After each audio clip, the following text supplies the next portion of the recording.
नमस्कार छात्रों, आज हम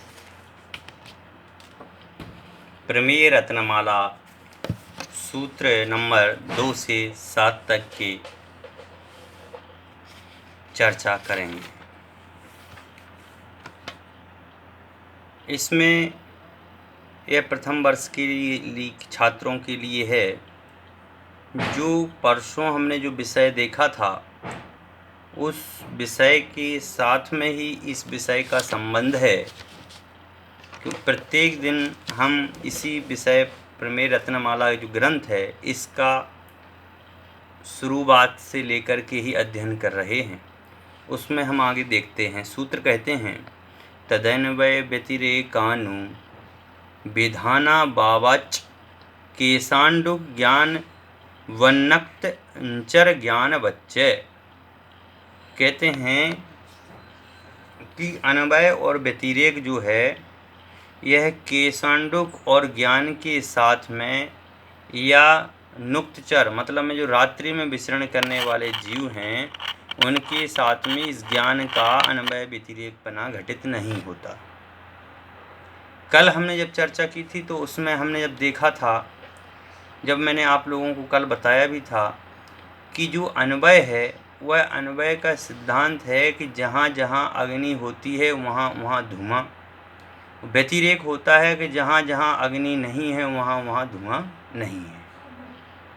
तो कल हमने ये चीज़ देखी थी, उसी के आधार पर आज अपन इस सूत्र की व्याख्या करते हैं। कहते हैं कि अर्थ और आलोक, भाई पदार्थ है, अर्थ का मतलब में पदार्थ, जो पदार्थ है या जो वस्तु है वह वस्तु और प्रकाश दोनों ही ज्ञान के कारण नहीं हैं, क्योंकि ज्ञान का अर्थ और आलोक के साथ में अन्वय व्यतिरेकपना घटित नहीं है। कि भाई जहाँ ज्ञान हो वहाँ जरूरी नहीं है कि प्रकाश हो ही, वहाँ अंधकार भी हो सकता है, वहाँ वस्तु भी हो सकती है, वहाँ वस्तु नहीं भी हो सकती है। इसलिए भाई ज्ञान के साथ में अर्थ का और आलोक का अन्वय व्यतिरेकपना नहीं है।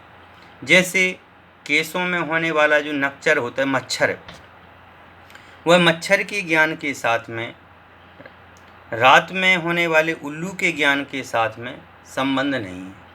क्योंकि अपन जब देखते हैं कि भाई मच्छर होता है और मच्छर होता है तो हमें मच्छर का तो ज्ञान होता है कि सिर में मच्छर है, परंतु बालों का ज्ञान नहीं होता है। समझ गए ना? हम बाल का ज्ञान नहीं करते हैं, मच्छर का ज्ञान करते हैं, जबकि बालों में ढूंढते हैं। तो इसका मतलब ये है कि ज़रूरी नहीं है कि जो पदार्थ हमें दिखाई दे रहा हो वह पदार्थ को दिखाई देने से ज्ञान होता हो। पदार्थ को नहीं दिखाई देने पर भी ज्ञान तो है ही। यहाँ पर अर्थ का अर्थ पदार्थ अथवा वस्तु है, आलोक का अर्थ प्रकाश आदि से ग्रहण किया है, जिसमें बताया गया है कि वस्तु और प्रकाश दोनों ज्ञान के कारण नहीं है। क्योंकि वस्तु को देख कर के ज्ञान होता है ये बात सिद्ध नहीं है। वस्तु नहीं भी है तब भी पे ज्ञान तो है ही ना। इसलिए ज्ञान के होने पर वस्तु का होना ये तो सिद्ध है, परंतु वस्तु के होने पर ज्ञान हो ऐसा नहीं है। ऐसे ही क्योंकि अन्वय व्यतिरेकपना इसमें घटित नहीं होता है। अन्वय का अर्थ हमने आपको बता ही दिया है कि इसके होने पर इसका होना और इसके नहीं होने पर इसका नहीं होना। और व्यतिरेकपना का बता ही दिया है कि भाई ये वस्तु है तो ये वस्तु है और ये वस्तु नहीं है तो ये वस्तु नहीं है।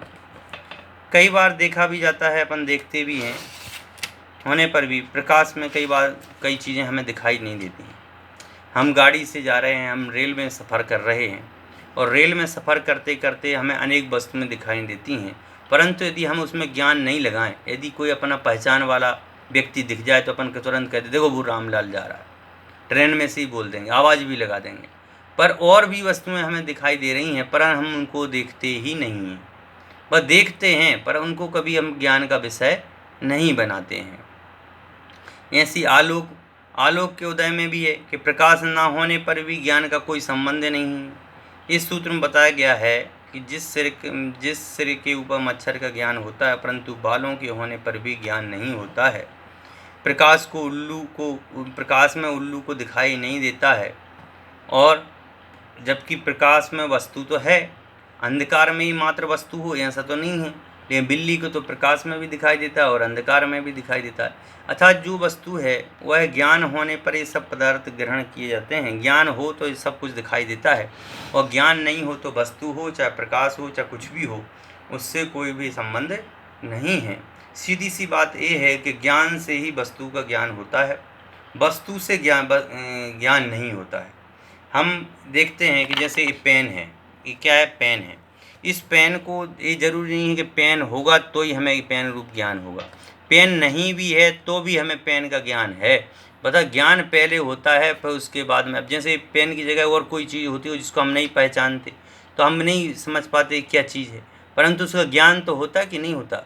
इसलिए ज्ञान पहले है और फिर वस्तु और उसका अर्थ बाद में है। इस प्रकार का कथन इस सूत्र में किया गया है। अगले सूत्र की चर्चा हम कल करेंगे। धन्यवाद।